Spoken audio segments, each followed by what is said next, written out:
దేవుని వాక్యం దేవుని వాక్యం చదివిన తర్వాత ప్రార్థన చేసి తీసుకోవాలి. యోహాను సువార్త 5వ అధ్యాయము 28, 29 వచనాలు. దీనికి ఆశ్చర్యపడకుడి, ఒక కాలము వచ్చుచున్నది, ఆ కాలమున సమాధులలో నున్న వారందరూ ఆయన శబ్దము విని మేలు చేసిన వారు జీవ పునరుద్ధానమునకును, కీడు చేసిన వారు తీర్పు పునరుద్ధానమునకును బయటికి వచ్చెదరు.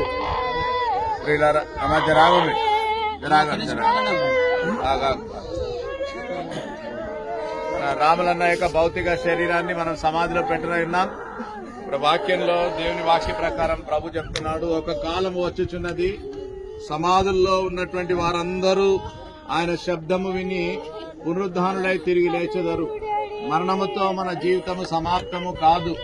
ఒక దినమున మనల్ని పుట్టించినటువంటి దేవుడు మధ్యాకాశానికి వచ్చి బూర శబ్దాన్ని ఊదినప్పుడు సమాధిలో ఉన్నటువంటి వారందరూ లేస్తారని దేవుని వాక్యం మనకు సెలవిస్తుంది. రెండు రీతిలో పునరుద్ధానం. ఒకరేమో దేవుని దగ్గర ఉండడానికి లేస్తారు, ఇంకొకరేమో పాపాన్ని బట్టి తీర్పు తీర్చబడి నిత్య శిక్షకు లేస్తారు. ఈ రాములన్న చేసినటువంటి మంచి పని, పుణ్యం పని భూలోకంలో ఏంటి అంటే యేసుక్రీస్తు ప్రభునందు తాను విశ్వాసం ఉంచిండు. అన్న జర్ర ఒక్క నిమిషం. ఆయన చేసినటువంటి మంచి పని, ఎన్నో మంచి పనులు చేసిండు, కుటుంబానికి చేసిండు, సమాజానికి చేసిండు. కానీ అన్నిటికంటే తనకు తాను చేసుకున్న మంచి పని ఏంటంటే ప్రభువైన యేసుక్రీస్తునందు విశ్వాసం ఉంచిండు. ఎవరయ్యా యేసు స్వామి అంటే మనందరి తప్పులను తన పైన వేసుకున్నటువంటి దేవుడు.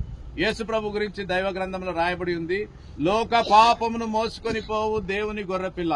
లోకములు ఉన్నటువంటి ఏ కులము లేదు, ఏ మతం లేదు. మనం చేసినటువంటి తప్పుల భారము సామాన్యమైనటువంటిది కాదు. తెలిసి తెలియకుండా రహస్యంగా బయటికి ఈ పాపానికి వచ్చే శిక్ష అంతా కూడా యేసు స్వామి ప్రేమతో ఆయన మీద వేసుకున్నాడు. ఎట్లయితే ఒక తండ్రి తన పిల్లల తప్పులను మీదేసుకుంటాడో ఆ పరలోకపు తండ్రి యేసు స్వామి తన పైన వేసుకున్నాడు, ప్రాణాన్ని అర్పించినాడు, సమాధి చేయబడ్డాడు. యేసు ప్రభుని కూడా ఇట్లాగే సమాధి చేస్తే ఈ దినం యేసు ప్రభు సమాధిలో లేడు, సమాధిని జయించి తిరిగి లేచాడు. ఎందుకు అంటే ఆయన నిజమైన దేవుడు. దేవుణ్ణి సమాధి బంధించలేదు. అలాంటి దేవుని యందు ఈ రాములన్న విశ్వాసం ఉంచి, దేవుని వాక్యంలో ఒక మాట ఉంది, నమ్మి బాప్తిసం పొందువాడు రక్షించబడును. నమ్మిండు, బాప్తిసం పొందాలని పాము కూడా నింపిండు, మనసులో ఆశపడ్డాడు. కానీ బాప్తిసం తీసుకోలేదు. కానీ దేవుడు చూసేది ఏంటంటే మనసులో తను ఆశపడ్డాడు. కాబట్టి దేవుని దగ్గరకు పోయిండు. ఒక దినం మనం కూడా పోయేటోళ్ళమే. మనం కూడా దేవుని దగ్గరకు పోతే ఆడుంటాడు. ఎవరు?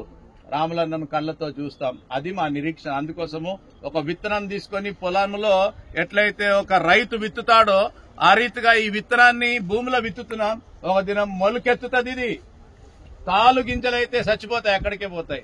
ఇది తాలు గింజ కాదు, ఇది దేవుని నమ్మినటువంటి గట్టి గింజ. ఇది అలా ఇక్కడ చేరి వచ్చినటువంటి వారందరూ కూడా లోకంలో దేవుళ్ళు అనబడిన వారు ఎంతో మంది ఉన్నా, తండ్రులు అనేటోళ్ళు ఎంతో మంది ఉన్నా, మనకు నిజమైన తండ్రి ఒక్కడే. ఆ తండ్రి మన తప్పులన్నీ ఆయన మీద వేసుకున్నాడు. ఆయన్నే యేసు స్వామి. ఆయనను నమ్మిండు, దేవుడి దగ్గర పోయిండు. మనం కూడా లోకంలో ఉండేటోళ్ళమేం కాదు, ఏదో ఒక దినం పోయేటోళ్ళమే.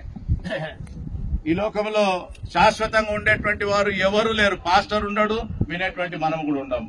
ఆయన ముంగడ పోయిండు, మనం వెనుక పోయేటోళ్ళమే. కానీ ఏడికి పోతాం అనేటువంటిది మనం తెలుసుకోవాలి. ఈ గ్రంథం దగ్గరకు వస్తే దేవుడు చెప్తున్నాడు, రెండు మార్గాలు నా దగ్గర కన్నా రావాలి. మీరు పాపం చేసిన దానికి నిత్య నరకానికి కన్నా పోవాలి. మీ పాపం కొరకు నేను శిక్ష భరించిన బిడ్డ, నా కొరకు మీరు మీ మనసులో నన్ను చేసుకుంటే మీరు ఆ పరలోక రాజ్యానికి పోతారు. అలాంటి గొప్ప పని ఈ రాములన్న చేసిండు. నిరీక్షణతో ఈ సమాధిలో పెడతాం. ఒక దిన యేసయ్య వస్తాడు. యేసు ప్రభు రానికే టైం కూడా దగ్గరకు వచ్చింది. లోకంలో ఆయన వచ్చేటువంటి సూచనలన్నీ కూడా నెరవేర్చబడ్డాయి. భూకంపాలు వస్తున్నాయి, తర్వాత యుద్ధాలు జరుగుతున్నాయి, రోగాలు వస్తున్నాయి. యేసు ప్రభు చెప్పిండు, నేను రాకముందు ఇవన్నీ జరుగుతాయి బిడ్డ, నేను వచ్చేది మీరు తెలుసుకోవాలి. మనం అందరము శాశ్వతము దేవుని దగ్గర ఉండడానికే, సిద్ధపడనీకే మనల్ని మనం సిద్ధపరచుకుందాం. చిన్న ప్రార్థన చేద్దాం. ప్రార్థన చేసి భౌతిక కాయాన్ని సమాధిలో పెడతాం. తలలు వంచుదాం, కళ్ళు మూసుకుందాం.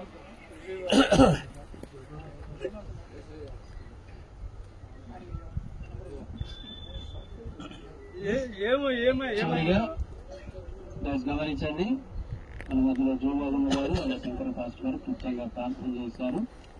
ప్రార్థన చేసిన తర్వాత చివరిగా ముషన్న గారు ప్రార్థన చేసి యొక్క భౌతిక దేహాన్ని మట్టికి అప్పగిస్తారు.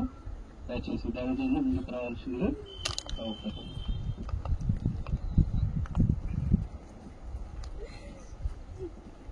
ప్రార్థన చేసుకుందాం. మమ్మల్ని మిట్లుగా ప్రేమిస్తున్న మా ప్రియ పరలోకపు తండ్రి, నీకే వందనాలు.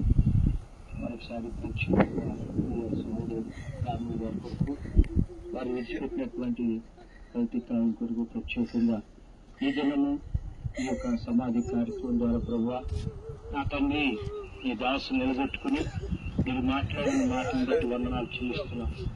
క్షయమైనదిగా ఇట్టబడి అక్షయమైనదిగా లేపబడుతుందని ఈ లేఖను సెలవిచ్చిందిగా ప్రభువా అయినా తండ్రి నీకు వందనాలు. అయినా మేము నిరీక్షణ లేని ఇతరవలే ఉండిపోతున్న నిమిత్తముగా ప్రభువా నాయన ఇదిగో ప్రభువా మీరు మేఘాలుగా వచ్చినప్పుడు మధ్యాకాశం వైపు వచ్చినప్పుడు ప్రభువా నాయన సమాధిలో ఉన్నటువంటి వారు మొదట లేపబడదని మీ లేఖను సెలవిచ్చిందిగా ఇది జ్ఞాపకం చేసుకోండి. రాము గారు విడిచిపెట్టినటువంటి కుటుంబం కొరకై ఆదరణ కొరకై ప్రత్యేకంగా ప్రార్థిస్తున్నాను. అలాగే చేరు వచ్చినటువంటి రక్త సంబంధులందరి కొరకు, బంధువుల కొరకు, ఆదరణ కొరకు ప్రత్యేకంగా ప్రార్థిస్తున్నాను. ఒకరి తల్లి వారిని ఆదరించినట్లుగా నేను మిమ్మల్ని ఆదరిస్తాను మీరు సెలవు ఇచ్చారు ప్రభువా. నాయన మీరు ఆదరించకపోతే వారి కుటుంబానికి మేము ఎవరూ ఓదార్పునివ్వలేము. మీ ఆదరణ కావాలి ప్రభువా. మీరు దర్శించండి, ప్రతి బిడ్డను దర్శించి బలపరిచి ధైర్యపరిచి సహాయం చేయమని మీకే వందనాలు.